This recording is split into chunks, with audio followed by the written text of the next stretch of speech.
Coincidences are funny things. Cinema is most commonly a reflection of life itself, holding up a mirror to the defining life events that make us human, no matter what a movie's subject matter might be. But occasionally, films have beaten real life to the punch by accidentally foreshadowing it, from world-famous tragedies to events so bizarrely specific that the predictions are extremely difficult to ignore. Now, of course, it's all pretty much coincidental, bar one or two cleverly educated guesses, but it's tough not to be stunned by how life appeared to imitate art with such an eyebrow-raising level of accuracy. So I'm Ellie with Whatculture here with movies that eerily predicted things in real life. Liam Neeson losing his wife, Love Actually. In Richard Curtis's iconic ensemble rom-com, Liam Neeson plays widow Daniel, who is struggling to cope with the recent death of his wife while raising his stepson Sam alone. Daniel ultimately deems himself confined to celibacy, but at the film's end he gets smitten with the mother of one of Sam's classmates. In 2009, some 6 years after the film's release, the film took on an unexpected relevance for Neeson as his wife of 15 years, Natasha Richardson, died unexpectedly following a skiing accident. The actor returned to shoot a short film sequel to Love Actually for Red Nose Day 2017, which he said caused him to reflect once again on his wife's untimely passing. Quote, "Plenty of times I've thought about this film and my own life. Love Actually, that's the way it is. That's the tapestry of life." Jack Nicholson's surprising parentage, Chinatown. The big twist in Roman Polanski's terrific film noir is that Catherine Cross is not merely the sister of female lead Evelyn, but also her daughter. As it turns out, Evelyn was raped by her grotesque land mogul father Noah Cross, resulting in the birth of Catherine. This pays off horrifically in the film's final moments as Evelyn is shot dead by the police and the villainous Noah gains custody of Catherine. Weirdly enough, Catherine's deeply icky parentage foreshadowed the film's star learning the surprising truth of his own birth just as Chinatown was due to release. Time magazine called Nicholson to fact-check some information for a feature about the actor, where he was informed that the woman he believed to be his sister was actually his mother. A 37-year-old Nicholson initially denied the claim, but later learned from other family members that it was true. His mother got pregnant with him at just 16 years of age to an unknown father, prompting June's mother to raise the child so June could pursue a dancing career. Thankfully, the circumstances of the actor's existence don't quite match Chinatown down to the grossest details, but the shared subject matter between life and art is nevertheless fascinating. The Beltway sniper attacks, phone booth.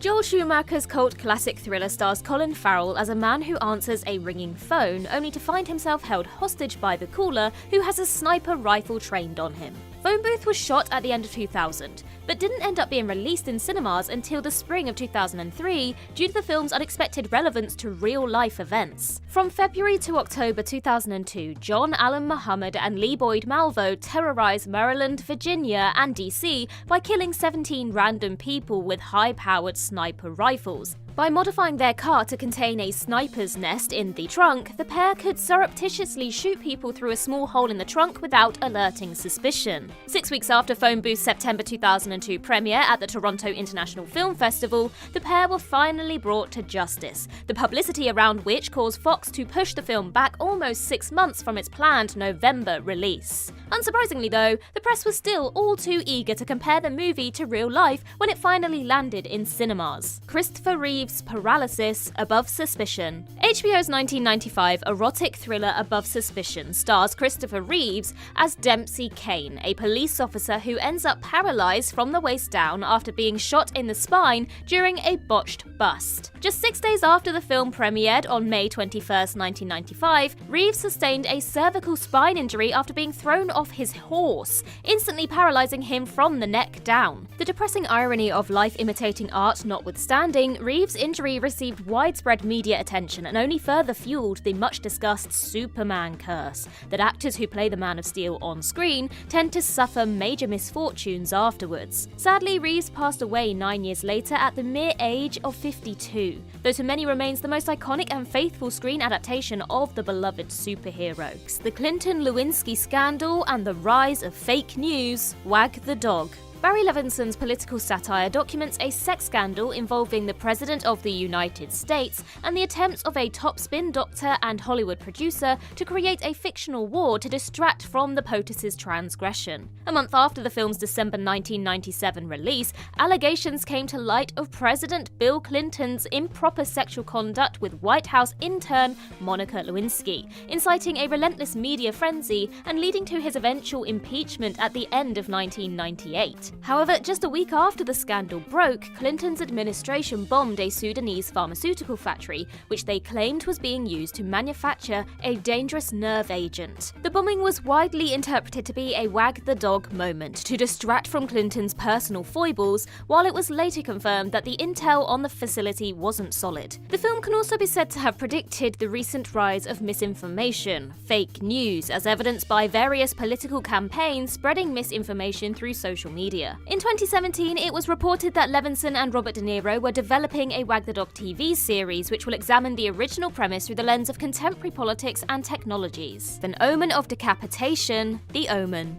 Richard Donner's iconic 1976 horror classic follows an American ambassador coming to learn that the son he's been raising, Damien, is the Antichrist. One of the film's many memorable death scenes sees photographer Keith Jennings end up decapitated by a sheet of glass. Jennings' grisly demise unfortunately foreshadowed the similarly gnarly death of one of the Omen's crew members less than 2 months after the horror film was released. Two of the movie's special effects artists, John Richardson and Liz Moore, were involved in a car crash while in the Netherlands working on their next project. Richardson survived and went on to win an Oscar in 1987 for his work on Aliens, but Moore wasn't quite so lucky, being decapitated in the crash. But that's not where the creepiness ends. The crash took place on Friday the 13th of August, and the name of the nearby Dutch town? Omen. Ooh, spooky. Madeleine McCann's Disappearance, Gone Baby Gone. Ben Affleck's terrific adaptation of the classic crime novel explores the mysterious disappearance of 3-year-old Amanda McCready, resulting in a media frenzy as investigators try to recover the missing child. Gone Baby Gone was shot in the summer of 2006, and the film's marketing campaign ramped up just as 4-year-old British citizen Madeleine McCann went missing in Portugal in May 2007. The eerie physical similarities between the movie's missing child and McCann were noted by countless media outlets,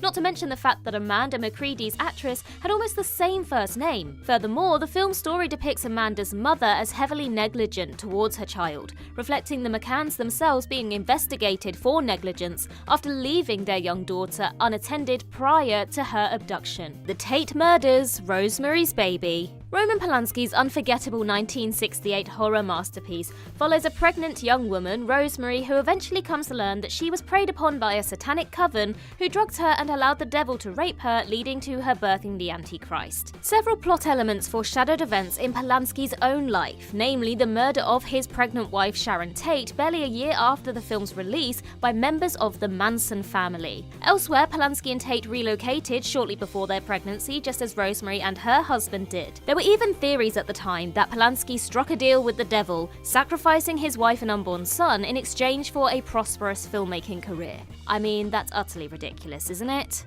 The Decline of Detroit, RoboCop 1 and 2. The masterful 1987 action satire RoboCop takes place in a dystopian future Detroit, where financial ruin and high crime rates have turned the city into a barren cesspool. As a result, the government is forced to get in bed with a corporation, OCP, giving them complete control of Detroit's police force and allowing them to effectively gentrify the city's most run-down areas into a desirable new neighborhood, Delta City. The latter plot point is further explored in RoboCop 2, where Detroit ultimately ends up going bankrupt. In fairness, Detroit wasn't exactly in sterling shape prior to RoboCop's release, but its decline picked up significantly in the years following. 1991 saw crime rates for the city peak, tourism dropped off dramatically, unemployment rose, and urban blight reached unprecedented levels. Granted, the city of Detroit never partnered up with a conglomerate in a desperate bid to better itself, but in RoboCop that's ultimately a heightened expression of Detroit's destitution. Still no RoboCops though. The 3 Mile Island accident, the China syndrome.